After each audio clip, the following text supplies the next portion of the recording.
Crafters. This is Raquel with Paints and Glitter, and I welcome you to my channel. Today I'm sharing with you a process video on how you can make a caddy to organize your laces or ribbons using products from Beebeecraft. Of course, this is a company that I am affiliated with, so I will leave you links if you want to pick up any of the items that you see here today, starting with this amazingly large roll of double-sided adhesive that I have managed to use on quite a few projects. In fact, one of them is not included in the video, but I had shared it previously, and they were these really beautiful notebooks that I managed to cover using dies from my stash. So if you're interested, I can definitely link that video below, of course, for reference. And just to let you know, right now, Beebeecraft in the United States has a great sale going on. Not only discounts, but you can get free shipping if you purchase over $25 worth of product. I think that is phenomenal considering how many companies will charge you up to $10 or more worth of shipping, depending on what you purchase, and not only that, but just for a small purchase. So I highly recommend them.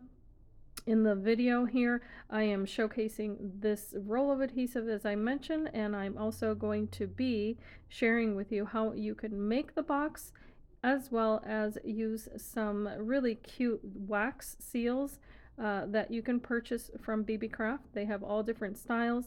They also have charms that I've shared in the past, and chains and beads and all sorts of goodies that you can use in your stash. If you have any questions about the video or the products used, leave them in the description bar and I will get back to you. Just to let you know, the die that I used is from Amazon, and the papers are no longer available, so I'm sorry that I don't have a link for that, but I hope that you do enjoy this tutorial. And showing you here how I'm going to be placing my laces on this background.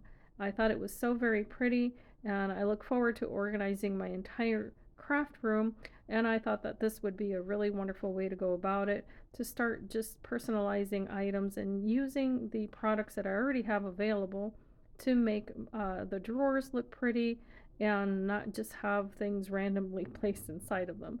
By the way, the caddy is going to fit inside of one of the Alex drawers. So if you happen to have IKEA furniture, this is going to be perfect for you.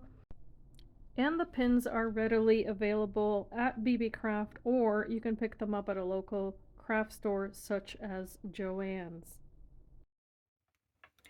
For this video, what I'm doing is that, first of all, I have some cardstock that I've picked out. And using the tape roll, of course, from Beebeecraft, what I've done is that I've taken the tape and applied it to the back of the cardstock. As you see here, this is creating my double-sided adhesive application. So now this is nice and sticky, and it's very, very strong.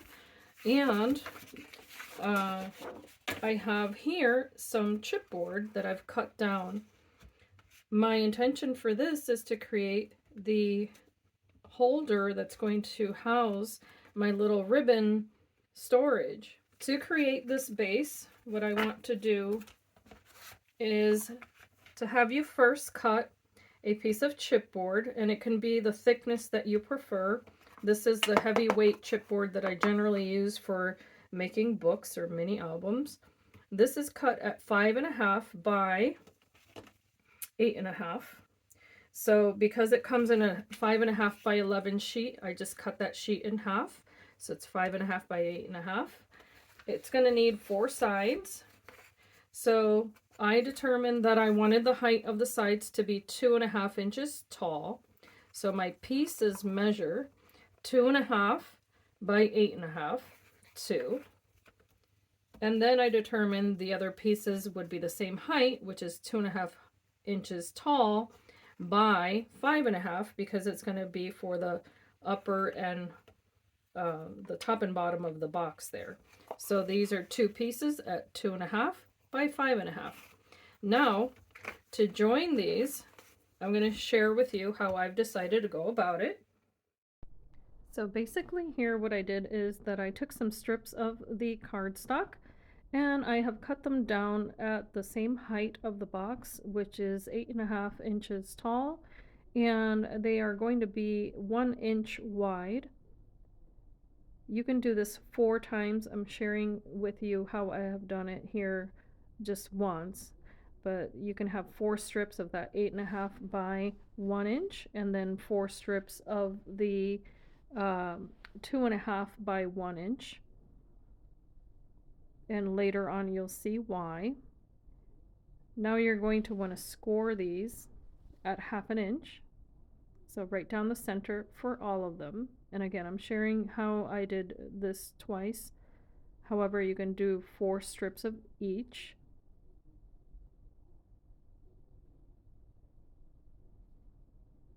And now what I have done is each one of these strips is going to go on each side.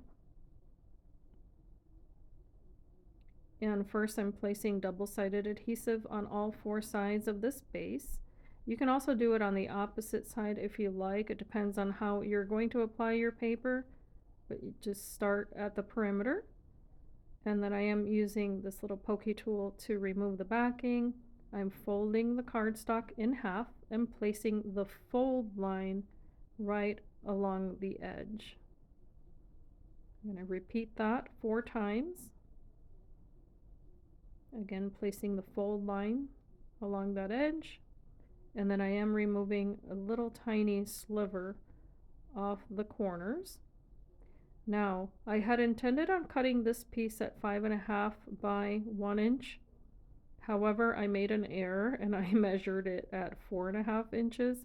So when you do it, make sure you do it at the length of this box. However, I managed to make it work. So go ahead and cut it at 5.5 by 1 inch, fold it in half, and then place that folded edge facing out. You can also apply double-sided adhesive on the other part of that piece of paper that you folded, and then grabbing the longest piece, which is the 8.5 by 2.5 piece of cardboard or chipboard, you can go ahead and line it up, tilt it toward you, and then apply the paper since it has the adhesive on it. And I was sharing on the video there that you could certainly use a knife, a craft knife, if you did not have a large paper cutter. And then you're going to see that you have the 4 edges there that are loose. What you'll use here is going to be a piece of paper that'll be the height of the box, so just under 2.5 inches tall by 1 inch. And you're going to cut these out 4 times. If you want to, you can actually cut it out 8 times because we will be using them for the exterior of the box as well. It's going to make this box nice and sturdy on the corners. So here I show you how to do it 4 times, but of course, as I said before, you can duplicate this because you will need it. Now I'm going to go ahead and do the same, which is to score these in half. And this is going to be the support for my corners, so I am going to apply adhesive on both sides of what will be the fold because there is a score line in the center, so that's what I'm aiming at. On opposite sides of that score lines where I'm going to apply my double-sided tape. And now I'm going to fold these in half and just cut them very slightly, just a tiny little bit, just in case a little pieces may be sticking over the edge. Now, in the same fashion as I had done before, I'm going to remove the backing of the adhesive and place the folded line or the folded paper toward the edge of the chipboard. And this is going to ensure a nice and straight corner for my box. And now I'm just going to meet up that chipboard and place some pressure on that paper, and it's going to help me glue the corners. And because this is only adhering the inside of the box, of course you want to repeat the same on the outside of the box. But what's neat about this is that it covers everything in the same color paper that you're going to use to decorate the box. So it's a little bit more forgiving. Now I'm going to take the same roll of double-sided adhesive, and I'm going to place the other papers that I'm going to then cut down to cover the inside and the outside of this box. And later on, I'm also going to use the same roll to cut down pieces that will be decorative, and that's also optional. Here I'm using just a plastic ruler and my knife blade to cut away the paper. Now, I didn't get it exactly straight, so I did have to use scissors to cut away the paper so that I could have adhesive edge to edge. It's a little bit hard to work with it because it is such a strong adhesive, so I will forewarn you about that. And I did find that the piece of paper there that I took away, I was able to then join again, and that way I fixed my own error. So that's, of course, something you learn along the way. I am now going to take the cardstock that I will be using to line the interior of the box as well as the exterior to 8 7/16 by 2.5, and then I'll do the same with the other two sides, and that's going to be 5 7/16 by 2.5. If you find that it's a tiny bit too tall a piece of paper, you can always cut away a tiny little sliver, but that's of course depending on the thickness of the chipboard that you decided to use. It will impact the size of the paper, so you can definitely take a ruler and measure twice and cut once. But this is what I've done, and I will be adding the corner pieces as I had mentioned before as well. But now it's just a matter of removing partially the backing, not entirely. As you can see there, I accommodate my paper first, make sure it fits very snugly onto the interior part of that box, and once I have that secure, I'm going to very gently remove that backing, applying pressure with my thumb as you see there to make sure that that's nice and straight, and so that way the paper doesn't move away from me as I am applying that to the inside of this box, and it's going to give me a nice clean finish. So there you see, I apply the opposite end first, and then it helps me guide that paper along. And then I do burnish it with a bone folder to make sure that it makes contact on the entire surface. So you can repeat this not only on the interior, as I've said here, but also do the outside of the box in the same way, applying the corner pieces, or the edge pieces I should say, first, and then the larger panels.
Here I'm going to share with you how I decided to incorporate some die cutting into this, and what I did is that I used some Tonic Studios dies that create some really beautiful corners, And I use those dies to cut my paper that I had already backed up with the double-sided adhesive.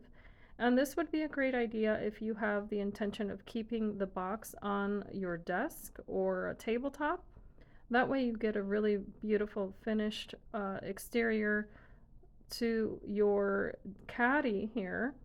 And of course, if you want to go with the shabby chic route, you can definitely add lace and beads or pearls, whatever you like. This, in my case, is going to go inside of a drawer, but I did want to show how you can definitely make this look really pretty if you choose to. So this is, again, just another option.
So here you have the finished piece, and of course you can tell that I did coordinate the papers to go along with the tags that I was going to use for my ribbons.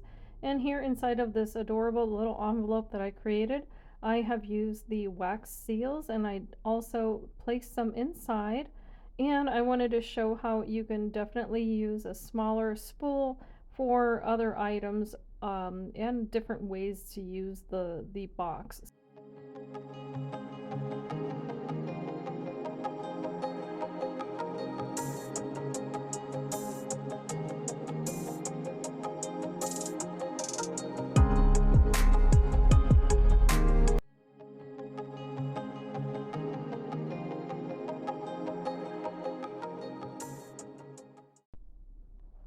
I wanted to share in this part of the video that what I've done here is that I've used the wax seal from Beebeecraft. However, everything else that you see here I did purchase on my own, so it was not included. And I did reach out to Beebeecraft and I asked them if they had any wax that would be available through the site, and they let me know that not at the moment. So what you see is that gorgeous seal that does have the bee and the crest on it. However, as I said before, the warmer, the Nouveau, of course, flakes, and the wax is not yet available. So those are items that you can pick up. For instance, a little warmer I picked up on Amazon, and if you are not familiar already, then the Nouveau flakes, which come in gold, silver, and copper, and you see here in the gold and copper, are available through Tonic Studio, so I will be linking that below in case you're interested. And the mat that you see here is also heat resistant for up to, I think it's 400 degrees or something like that. So if you don't have one and you're interested, I can definitely link one as well. And these are just little tiny wax melts. They come in all different shapes and colors. I used pastels. And then what I did was that I took advantage of the gold foil, and I believe I used the copper as well. And I just had some fun playing around and adding that color, but of course you could use a gold marker or anything else that you have on hand that you want to just tinker about with. As you see there, I also used the marker. So I do have other videos in which I have shared how I've used the wax seals, and that's why I didn't go into detail in this video as to how I've incorporated them, but I have used them on cards. And I did omit from this video the gold bracelets that Beebeecraft sent me, and that's just because I like to give honest reviews, and that isn't something that I would recommend. So the other item that I did pick up from them were the bee charms that were absolutely gorgeous, the honeycomb one and the little bees. So those I very much recommend, and I will link that video as well. So yeah, again, I thank you so much for watching, and I hope that you can be inspired and be blessed.